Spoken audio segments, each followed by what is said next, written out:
வழக்குகளில் பறிமுதல் செய்யப்பட்ட வாகனங்களுக்கு விடுதலை. உயர்நீதிமன்றம் அதிரடி உத்தரவு. அனைவருக்கும் வணக்கம். இன்றைய தொழில்நுட்ப வளர்ச்சியில் வாகனங்களின் பெருக்கமும் அதிகரித்துவிட்டது.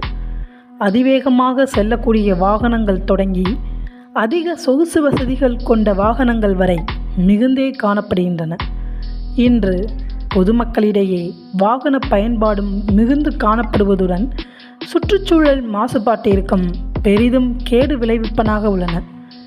இவையெல்லாம் ஒரு பக்கம் இருந்தாலும் ஆள் கடத்தல், மணல் கடத்தல், ஆயுதங்கள் கடத்தல் இவ்வாறு மற்ற வகைகளில் குற்றவியல் செயல்பாடுகளுக்கு பயன்படுத்தப்படும் வாகனங்கள் அத்தகைய குற்றவாளிகள் கைது செய்யப்படும் பொழுது அவர்களுடன் சேர்ந்து அக்குற்றச் சம்பவத்திற்கு பயன்படுத்தப்பட்ட வாகனங்களும் பறிமுதல் செய்யப்பட்டு காவல் நிலையங்களில் எத்தகைய பயன்பாடும் பாதுகாப்பும் இல்லாத வகையில் வெயிலிலும் மழையிலும் நின்ற வகையில் மக்கி மண்ணோடு மண்ணாக ஆகும் வகையில் நிறுத்தி வைக்கப்படுவதுண்டு.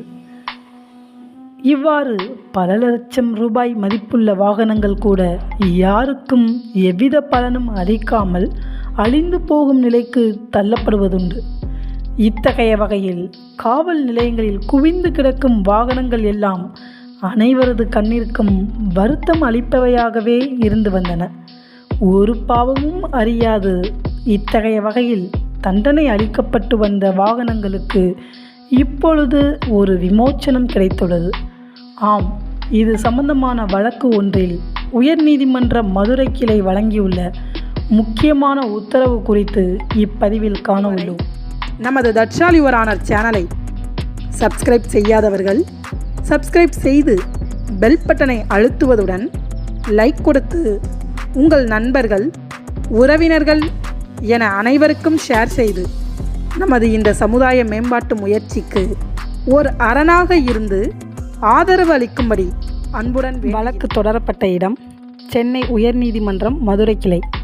வழக்கு தொடர்ந்தவர் மதுரையைச் சேர்ந்த பாலகணேஷ் என்பவர். வழக்கின் சாரம்: மேற்படி நபரும் அவரது நண்பர்களும் நெல்லை மாவட்டம் பாளையங்கோட்டை வனசரக பகுதியில் கன்னிவெடி மறைத்து வைத்து புள்ளிமான் வேட்டையாடியதாக குற்றம் சுமத்தப்பட்டு வனத்துறையினரால் கைது செய்யப்பட்டதாகவும், இத்தகைய நிலையில் அச்சம்பவத்திற்கு பயன்படுத்தப்பட்ட வாகனம் வனத்துறையினரால் பறிமுதல் செய்யப்பட்டு தன்னிடம் இன்றைய நாள் வரை திருப்பி ஒப்படைக்கப்படவில்லை எனவும், எனவே அந்த வாகனத்தை தன்னிடம் ஒப்படைக்க வனத்துறையினருக்கு உத்தரவிட வேண்டும் எனவும் தனது மனுவில் குறிப்பிட்டிருந்தார். இம்மனுவை விசாரித்தறிந்த மாண்புமிகு நீதியரசர் அவர்கள் குற்ற வழக்குகளில் பறிமுதல் செய்யப்படும் வாகனங்களை காவல் நிலையங்களில் நிறுத்தி வைப்பதால் எவ்வித பயனும் இல்லை என்றும், எனவே இத்தகைய வாகனங்களை தகுந்த உத்தரவாதம் மற்றும் பிரமாண பத்திரங்களை பெற்றுக்கொண்டு விசாரணை கோர்ட்டுகள் விடுவிக்கலாம் என்ற நிலையில் மேற்படி நபர் தனது வாகனத்தை மீட்டுக்கொள்ள 1 லட்சம் ரூபாயை இவ்வழக்கு சம்பந்தமாக வைப்புத் தொகையாக வழங்குவதுடன், இனிமேல் சட்டவிரோத நடவடிக்கைகளில் மேற்படி வாகனத்தை பயன்படுத்த மாட்டேன் என உத்தரவாதம் அளிப்பதன் மூலம் அவருடைய வாகனத்தை அவரிடம் வழங்கலாம் எனவும் உத்தரவிட்டுள்ளார்.